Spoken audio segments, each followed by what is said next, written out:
اب ہم نماز ہی نہیں پڑھ رہے ہیں اور ہم کہہ رہے ہیں کہ بڑے پکے مومن ہیں. اب نماز تو ایک فرسٹ اسٹیپ ہے. اسلام صرف نماز نہیں ہے, اسلام بہت وسیع دین ہے, پوری زندگی پر حاوی ہے یہ دین, ہر پہلو پر حاوی ہے زندگی کے. یہ اسلام میں جو نماز ہے یہ تو ابتدائی درجے کی چیز ہے, یعنی پہلا درجہ, سب سے فرسٹ اور یقیناً موسٹ امپورٹنٹ چیز اگر کہیں تو غلط نہیں ہے, لیکن یہ فرسٹ اینڈ بیسک چیز ہے. اس کے بغیر اسلام کا کوئی تصور نہیں ہے. اسی لیے کہ الصلاۃ عماد الدین, نماز جو ہے دین کا ستون ہے, اس کا پلر ہے. آپ پلر کو ہٹا دیں عمارت گر جائے گی, نماز کو ہٹا دیں آپ کا دین ختم ہو جائے گا. کوئی فائدہ نہیں ہے وہ صرف اچھی بولیاں میٹھی میٹھی باتیں کر لینے کا. اصل تو دل صاف ہونا چاہیے. اچھی باتیں کر لیں, غیر محرم سے بات کر رہے ہیں, کیا حرج ہے, میری نیت تو صاف ہے ماشاءاللہ.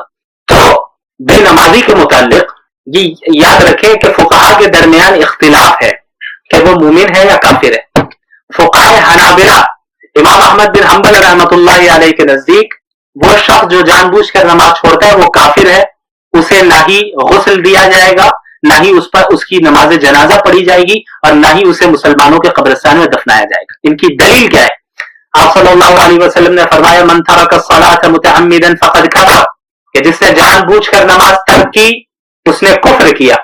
امام احمد کہتے ہیں کہ جب اس نے کفر کیا لہذا وہ کافر ہو گیا, اور جب وہ کافر ہو گیا تو اس کی نماز جنازہ نہیں پڑھی جائے گی. وہ کافر ہو گیا تو اس کی تجہیز و تکفین نہیں کی جائے گی. وہ کافر ہو گیا تو اسے مسلمانوں کے ساتھ دفنایا نہیں جائے گا. وہ مومن نہیں ہے, اس کو کافر کی طرح ٹریٹ کیا جائے گا. امام احمد بن حنبل اور فقہاء حنابلہ کی دلیل ہے. اور اس کے برخلاف جمہور فقہاء کرام جن میں فقہاء حنفیہ بھی ہیں, ان کی یہ رائے نہیں ہے. ان کی رائے یہ ہے کہ من ترک الصلاۃ متعمدا فقد کفر, جس شخص نے جان بوجھ کر نماز ترک کی اس نے کفر کیا. اس کا مطلب یہ ہے کہ کفر والا, کافروں والی حرکت کی, اس نے کافر نہیں ہوگا, کفر کیا. تو راجح قول یہی ہے, صحیح بات یہی ہے کہ اگر ذرہ برابر بھی دل میں ایمان ہے تو وہ انشاءاللہ کافر تو نہیں ہوگا, البتہ زبردست دھلائی ہوگی. یہ میں نہیں کہہ رہا, یہ احادیث آپ جب پڑھیں گے اس سے آپ کو اندازہ ہوگا کہ بے نمازیوں کے لیے کیا وعید ہے اللہ تعالیٰ نے سنائی. میں اللہ اپنے فضل سے معاف کر دے, کسی کو تو کر دے. اصول تو اللہ نے یہ بیان کیا ہے کہ جو عمل کرے گا وہ جائے گا, اور جو عمل نہیں کرے گا اس کو سزا کاٹنا ہے. اگر مومن ہے تو سزا کاٹ کے ایک لمبی مدت تک کبھی نہ کبھی نکالا جائے گا. وہاں کا ایک دن 1000 سال کے برابر ہے, اب آپ اندازہ لگائیں. یا ایک سیکنڈ کوئی انگلی آگ میں رکھ نہیں سکتا. ہم بڑی جرات اور سے کہہ دیتے ہیں کہ بھائی ٹھیک ہے دیکھ لیا جائے گا. بہرحال البتہ اگرچہ یہ رائے ہی صحیح ہے کہ وہ کافر نہیں ہے, لیکن کفر والا عمل کر رہا ہے. وہ امام لالکائی رحمت اللہ علیہ نے فرمایا کہ ایک بے نمازی کی ذلت اور اس کی عار اور اس کی رسوائی کے لیے صرف یہی بات کافی ہے کہ فقہاء کرام کے درمیان اس کے سلسلے میں اختلاف ہے کہ بھئی وہ مسلمان ہے بھی یا کافر. صرف ذلت کے لیے یہی بات کافی ہے. اب کافر ہونا ہو یہ تو بات کی بات ہے. فقہاء کے مسئلے میں اختلاف کر رہے ہیں, بعض کہہ رہے کافر ہے, بعض کہہ رہے مومن ہے. اس سے بڑی ذلت کی بات اور کیا ہو سکتی ہے؟ نماز چھوڑنے کا کوئی تصور اسلام میں نہیں ہے, اور صحابہ میں تو کبھی تھا نہیں. منافقین بھی جو تھے اس دور میں 5 وقت کی نماز رسول اللہ کے ساتھ پڑھا کرتے تھے مسجد نبوی میں, تاکہ کسی کو پتہ نہ چل جائے کہ وہ منافق. تو اسلام اور ایمان دونوں لازم و ملزوم ہیں, یعنی ایک دوسرے سے جڑے ہوئے ہیں. ایک مومن, سچا مسلم وہی ہے جس کے اندر ایمان بھی ہو اور اسلام بھی ہو, یعنی ظاہری اعمال بھی وہ کرتا ہو اور اس کے علاوہ دل میں ایمان رچا بسا بھی. اسی لیے الاسلام کے متعلق اللہ کے نبی صلی اللہ علیہ وسلم فرمایا کہ اسلام یہ ہے سب سے بنیادی چیز, گواہی دینا, ان تشهد ان لا الہ الا اللہ وان محمد رسول اللہ وتقیم الصلاۃ.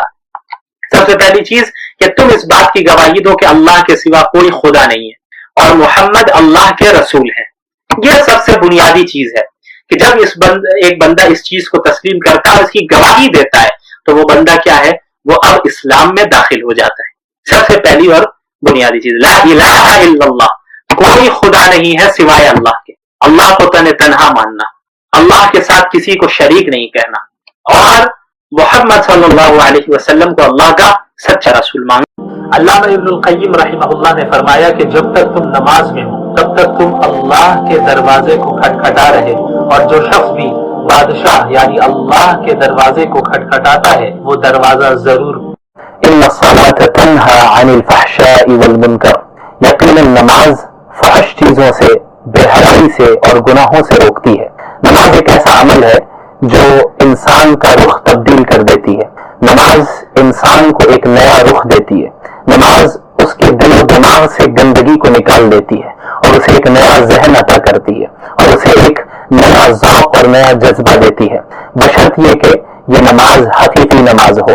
ان تعبد اللہ کأنک تراہ فإن لم تکن تراہ فإنہ یراک، کہ تم اللہ کی اس طرح عبادت کرو کہ گویا تم اسے دیکھ رہے ہو، پھر اگرچہ تم اسے دیکھ نہیں رہے لیکن وہ تو تمہیں دیکھ ہی رہا ہے. پھر طہارت کے مسائل کا بھی ذکر ہے. ان کنتم مرضی علی سفر او جاء احد منکم من الغائط، اس میں اللہ تعالیٰ نے یہ بھی بتایا کہ ایک بندہ اگر غسل اس کے اوپر واجب ہو جائے تو وہ غسل کرے گا، وضو کی ضرورت ہے تو وضو کرے گا. اور پھر اس امت کے لیے جو ایک بہت بڑی نعمت اللہ تعالیٰ نے دی وہ نعمت ہے تیمم کی نعمت، کہ اگر مثلاً پانی نہیں مل پا رہا ہے یا کوئی اور عذر شرعی ہے اور جس سے آپ وضو نہیں کر سکتے، غسل نہیں کر سکتے، پانی کا استعمال نہیں کر سکتے، تو ایسی صورت میں اللہ تعالیٰ نے فرمایا فَتَيَمَّمُوا صَعِيدًا طَيِّبًا، کہ تم مٹی سے تیمم کرو. تو یہ جو تیمم کی اجازت ہے یہ صرف امت مسلمہ کے لیے خاص ہے، یعنی اللہ کے نبی صلی اللہ علیہ وسلم کی جو یہ امت ہے، ہم ہیں، آپ ہیں، ہمارے لیے اللہ تعالیٰ نے یہ اجازت دی. اور اس سے پہلے کی قوموں کے لیے، پہلے کی امتوں کے لیے تیمم کی اجازت نہیں تھی. تو یہ اللہ تعالیٰ کا ہم پر بڑا احسان ہے. اس کے بعد امانت ادا کرنے کی تاکید. اللہ تعالیٰ نے فرمایا ان اللہ یأمرکم ان تؤدوا الامانات الی اہلہا، کہ اللہ تعالیٰ تم لوگوں کو یہ حکم دیتا ہے کہ تم امانتوں کو ان کے اہل تک پہنچا دو. یعنی جس کی جو امانت ہو اس تک جو ہے آپ اس امانت کو بتا دیجیے. اس آیت کا ایک خاص شان نزول ہے. شان نزول کا کیا مطلب ہوتا ہے؟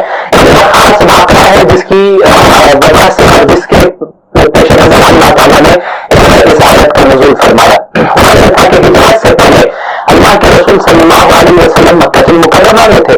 تو مکہ المکرمہ میں مسلمانوں کے پاس اقتدار تو نہیں تھا، طاقت تو نہیں تھی، مشرکین کا ہی اقتدار تھا. ایک مرتبہ یہ ہوا کہ اللہ کے نبی صلی اللہ علیہ وسلم نے وعدہ کیا کہ وہ کعبے کے اندر داخل ہوں اور اندر جا کر اللہ کی عبادت کا اعلان کر جائے. تو اس وقت بھی کعبے کی جو چابی تھی، یعنی کعبے کے دروازے کی جو چابی تھی وہ عثمان بن طلحہ کے پاس تھی. تو اللہ کے نبی صلی اللہ علیہ وسلم عثمان بن طلحہ کے پاس جاتے ہیں. جو اس وقت جب اللہ کے نبی مکہ میں تھے، اور عثمان بن طلحہ سے کہتے ہیں کہ آپ دروازہ کھول دیں، کعبے کا دروازہ آپ کھول دیں، چابی دے دیں تاکہ ہم اندر داخل ہو سکیں. تو عثمان بن طلحہ منع کر دیتے ہیں، آپ صلی اللہ علیہ وسلم کو اندر داخل ہونے نہیں دیتے. تو آپ صلی اللہ علیہ وسلم اس وقت عثمان بن طلحہ سے یہ کہتے ہیں کہ ایک وقت ایسا آئے گا کہ جب تم یہ چابی میرے ہاتھ میں دو گے اور پھر میں جسے چاہوں گا اس کعبے کے دروازے کی چابی جسے دینا چاہوں گا میں اسے دے دوں گا. اور ٹھیک ایسے ہی ہوا. فتح مکہ میں یعنی ہجرت ہو گئی، پھر ہجرت کے بعد ایک لمبا عرصہ گزر گیا. سن 8 ہجری میں جب مسلمانوں کو فتح ملی مکہ المکرمہ میں، اللہ کے نبی صلی اللہ علیہ وسلم مسلمانوں کے ساتھ مکہ میں داخل ہو جاتے ہیں اور اسلام وہاں غالب آ جاتا ہے. خون خرابہ کسی بھی خون خرابے کے بغیر مکہ المکرمہ فتح ہوا. تو وہاں جب آپ صلی اللہ علیہ وسلم داخل ہوتے ہیں تو ظاہر ہے مکہ میں مشرکین کی حکومت ختم ہو گئی. اب وہ فتح ہوا مکہ تو اللہ کے نبی کی حکومت آ گئی، اسلام کی حکومت آ گئی اور تمام مسلمانوں کو وہاں اقتدار مل گئے. تو اللہ کے نبی صلی اللہ علیہ وسلم عثمان بن طلحہ سے کو بلاتے ہیں اور اس کے ہاتھ سے چابی لے لیتے ہیں. یعنی کئی سال پہلے عثمان بن طلحہ نے اللہ کے نبی کو اندر جانے نہیں دیا. تو اللہ کے نبی صلی اللہ علیہ وسلم نے فرمایا کہ ایک وقت آئے گا کہ جب تم مجھے یہ چابی دو گے اور میں جسے چاہوں گا اسے دوں گا. تو عثمان بن طلحہ سے اللہ کے نبی صلی اللہ علیہ وسلم چابی لے لیتے ہیں اور کعبے کا دروازہ کھول کر اندر داخل ہو جاتے ہیں. تو کعبے کے اندر آیت نازل ہوتی ہے ان اللہ یأمرکم ان تؤدوا الامانات الی اہلہا، کہ اللہ تعالیٰ آپ لوگوں کو یہ حکم دیتا ہے کہ امانتوں کو ان کے اہل تک پہنچا دو. یعنی اللہ تعالیٰ نے اس آیت کے ذریعے یہ بتا دیا کہ کعبے کی چابی آپ عثمان بن طلحہ کو دیجیے گا اور کسی کو مت دینا. تو اللہ کے نبی صلی اللہ علیہ وسلم جب باہر تشریف لاتے ہیں کعبے سے تو عثمان بن طلحہ کو بلا کر اس کے ہاتھ میں چابی دے دیتے ہیں اور کہتے ہیں کہ قیامت تک کعبے کے دروازے کی چابی تمہاری ہی نسل کے پاس رہے گی. اور یہ سلسلہ جو ہے ماشاء اللہ اب تک جاری ہے. اس کے بعد اہم آیت اس پارے میں یا ایھا الذین آمنوا اطیعوا اللہ واطیعوا الرسول واولی الامر منکم، اے ایمان والو اللہ کی اطاعت کرو، رسول کی اطاعت کرو، اور فقہاء کی اطاعت کرو، علماء کی اطاعت کرو، اولی الامر کی اطاعت کرو. تو اطیعوا اللہ اللہ کی اطاعت کرنا ہے، واطیعوا الرسول اور رسول کی اطاعت کرنا ہے، اولي الامر، اور اسی طرح علماء فقہا کی اطاعت کرنا ہے جو قرآن اور حدیث کی روشنی میں بات کرتے ہیں، قرآن اور حدیث کی روشنی میں مسائل کا حل پیش کرتے ہیں. تو ان علماء کو بھی فالو کرنا ہے، اللہ کو بھی فالو کرنا ہے، رسول کو بھی فالو کرنا ہے، صحابہ کو بھی فالو کرنا ہے. اور ہمارے جتنے علماء کرام ہیں، ہمارے فقہاء رضوان ہیں جو اہل سنت کے اہل حق علماء ہیں جو کتاب و سنت کی روشنی میں مسائل کا حل پیش کرتے ہیں، ان کو بھی فالو کرنے کا حکم اللہ تعالیٰ نے اس آیت نمبر 59 میں دیا. اور اس کے بعد بھی فرمایا فَإِن تَنَازَعْتُمْ فِي شَيْءٍ فَرُدُّوهُ إِلَى اللَّهِ وَالرَّسُولِ، کہ کسی معاملے میں تمہارے درمیان اختلاف ہو جائے، تمہارے درمیان لڑائی ہو جائے، تو اس معاملے کو اللہ اس کے رسول کی طرف لوٹاؤ. اللہ اس کے رسول کی طرف لوٹانے کا کیا مطلب ہے کہ قرآن اور حدیث کی طرف لوٹاؤ. قرآن اور حدیث سے یہ طے کرو کہ کون سی چیز صحیح ہے اور کون سی چیز غلط ہے. اس کے بعد اس سے اللہ تعالیٰ نے انعام یافتہ طبقے کا بھی ذکر کیا. لیکن ہم لوگ سورۃ الفاتحہ میں اللہ تعالیٰ سے دعا مانگتے ہیں، ایک دن صراط المستقیم، اللہ نے سیدھا راستہ دکھا، صراط الذین انعمت علیہم، ان لوگوں کا راستہ جن پر آپ نے انعام کیا. لیکن وہ لوگ ہے کون جن پر اللہ نے انعام کیا؟ اس کا ذکر سورۃ الفاتحہ میں نہیں ہے. سورۃ الفاتحہ میں بس یہ ہے کہ صراط الذین انعمت علیہم، کہ اللہ ہمیں ان لوگوں کا راستہ دکھا جن پر آپ نے انعام کیا. اب یہ انعام یافتہ لوگ کون ہیں؟ ان کا ذکر جو ہے اس پارے میں ہوتا ہے. اللہ تعالیٰ نے فرمایا اولئک الذین انعم اللہ علیہم من النبیین والصدیقین والشہداء والصالحین. تو یہ انعام یافتہ لوگ کون ہیں؟ یہ 4 قسم کے لوگ ہیں. سب سے پہلے النبیین، انبیاء علیہم الصلاۃ والسلام، پروفیٹس علیہم الصلاۃ والسلام، ان کا راستہ دکھا. والصدیقین یعنی صحابہ کرام، ان پر اللہ نے انعام کیا. اس کے بعد والشہداء، اور شہید پر بھی اللہ کا انعام ہے. والصالحین، اور جو نیک صالح لوگ ہیں، دیندار ہے، اللہ کی اطاعت کرنے والے ہیں، ان پر بھی اللہ نے انعام کیا. تو یہ 4 طبقے ہیں جو ان پر اللہ نے جن پر انعام کیا ہے. تو النبیین، انبیاء تو ہم کا نام موجود نہیں ہے، تو انبیاء کی بھی اطاعت کرنی ہے، لیکن پھر صدیقین کو بھی تلاش کرنا ہے، صحابہ کو بھی تلاش کرنا ہے، تو صحابہ بھی ہم کا نام موجود نہیں ہو سکتے.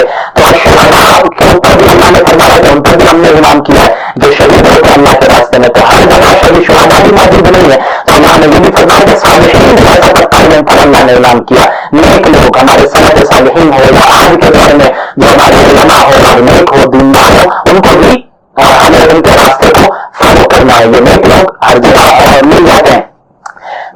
اس کے بعد اللہ تعالیٰ نے فرمایا کہ وَرَدُّوهُ إِلَى الرَّسُولِ وَإِلَى أُولِي الْأَمْرِ مِنْهُمْ لِيَعْلَمَهُ الَّذِينَ يَسْتَنبِطُونَهُ مِنْهُم. یعنی ان کو ایسا معاملہ پیش آتا ہے جس کا کوئی صحیح مسئلہ، صحیح حل ہمارے پاس نہیں لگ رہا ہے، تو اللہ نے فرمایا کہ اگر یہ لوگ اس معاملے کو اپنے رسول کی طرف لوٹاتے اور اولي امر کی طرف، علماء اور فقہاء کی طرف لوٹاتے، تو جو لوگ مسائل کا استنباط کرنا جانتے ہیں، جن کے پاس اللہ نے بہت گہرا علم دیا ہے، وہ مسئلے کا حل تلاش کر کے لوگوں کو بتا دیتے. تو ہمیں معلوم ہوا کہ ہمیں جو فالو کرنا ہے اللہ رب العالمین کو، رسول اللہ صلی اللہ علیہ وسلم کو، صحابہ کرام کو، اور ہمارے سلف صالحین کو. ہمارے جو علماء فقہاء میں جو ہے قرآن کا یہ حکم ہے کہ ہمیں فالو کرنا ہے جب تک وہ کتاب و سنت کی روشنی میں حکم دیتے رہے اور فیصلہ فرماتے رہے. تو یہ طریقہ ہے، اس نوش میں اگر ہم قائم رہیں گے تو ہم سیدھے راستے پر قائم رہیں گے. اس کے بعد اللہ تعالیٰ نے قتل کا اور دیت کا ذکر کیا. یعنی کوئی انسان اگر کسی کو قتل کر دے، دیکھیں قتل کی 2 قسم ہوتی ہے. تو یہ ہے کہ قتل عمد، کہ جان بوجھ کر کسی مسلمان کو قتل کر دے ناحق، تو ظاہر ہے اس میں قصاص لیا جائے گا، قاتل کو جو قتل کی سزا دی جائے گی، یا پھر جو مقتولین کے گھر والے ہیں، اولیاء ہیں، ان کو اجازت ہے کہ وہ دیت لے سکتے ہیں. تو اس کی تفصیل گزر چکی ہے کچھ مختصراً دوسرے بارے میں. تو ایک تو یہ ہوگا قتل عمد، اور دوسری قسم ہے قتل خطا، یعنی غلطی سے کسی کو قتل کر دے. مثلاً کوئی گاڑی چلا رہا ہے اور کسی کو قتل کرنے کا ارادہ نہیں ہے، لیکن ایکسیڈنٹ میں کسی مسلمان کو قتل کر دے، تو اب جس نے قتل کر دیا، اگرچہ اس کا ارادہ نہیں تھا قتل کرنے کا، غلطی سے ہوا، تو اب اس کا کیا حکم ہے یہ جو ہے بتایا جا رہا ہے. دیکھیں سب سے پہلی چیز اگر مومن قتل ہو جائے، یعنی غلطی سے قتل ہو گیا، لیکن اگر قتل ہونے والا مومن ہے تو پھر جس نے قتل کیا ہے غلطی سے ہی اگرچہ کیا ہے، پھر بھی اس کے اوپر کفارہ بھی لازم ہے اور دیت بھی لازم ہے. دیت کیا ہے؟ 100 اونٹ یا 10,000 دینار کے برابر جو قیمت ہوگی، جو قیمت ہوگی جس زمانے میں آنا ہے یا جس علاقے میں آنا ہے، وہاں کے اعتبار سے دیکھ کر وہ دیت ادا کرے گا. مقتول جو مرد ہے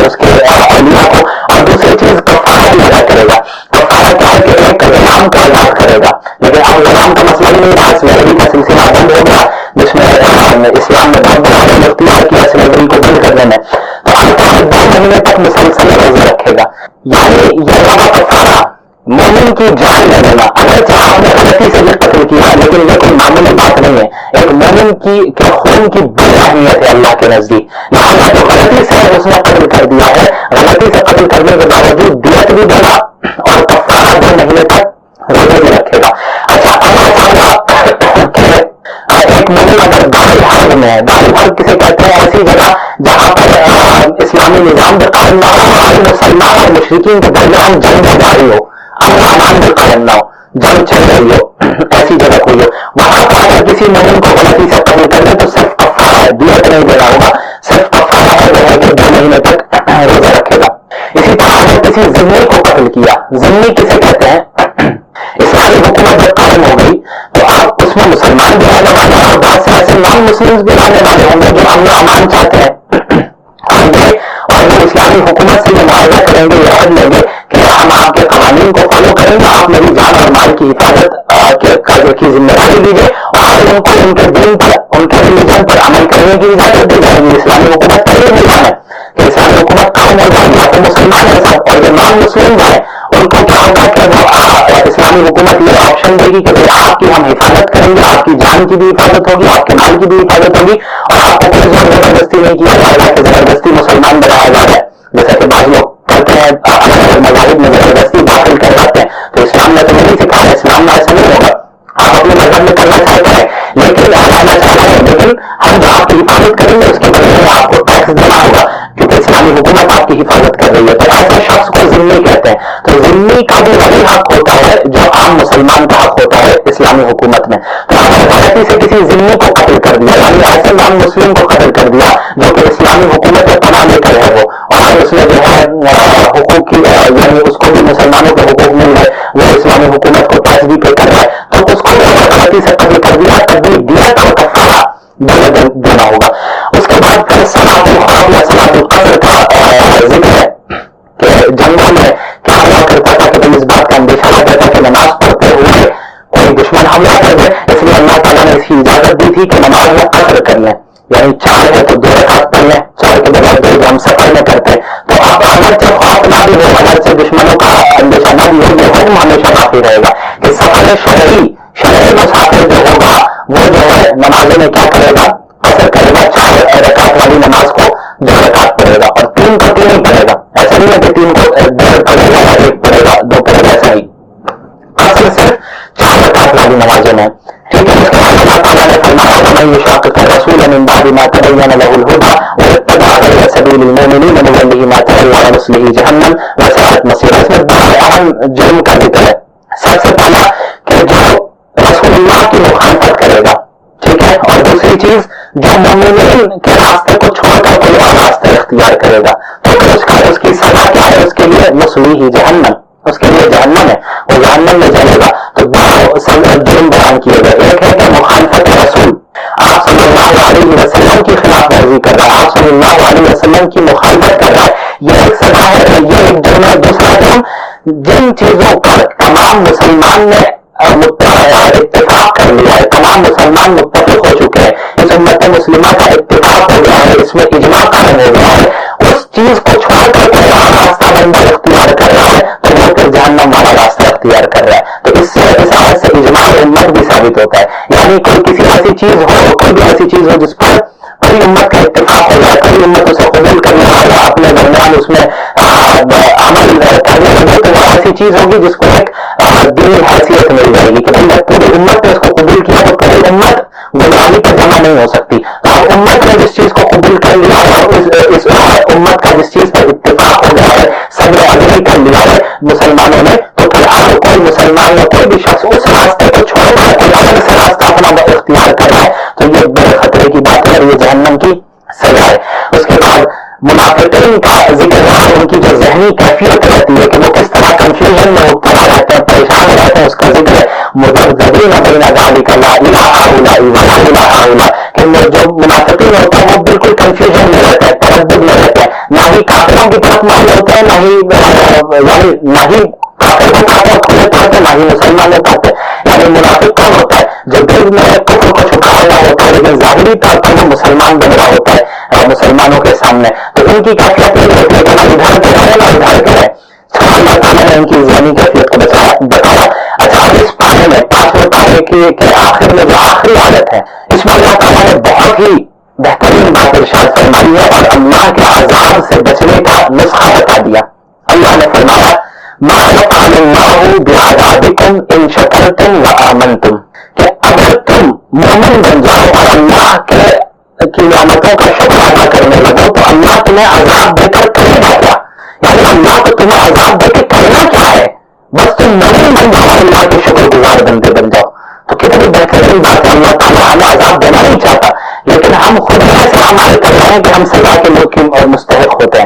تو اللہ نے اپنے عذاب سے بچنے کے 2 طریقے بتا دیے.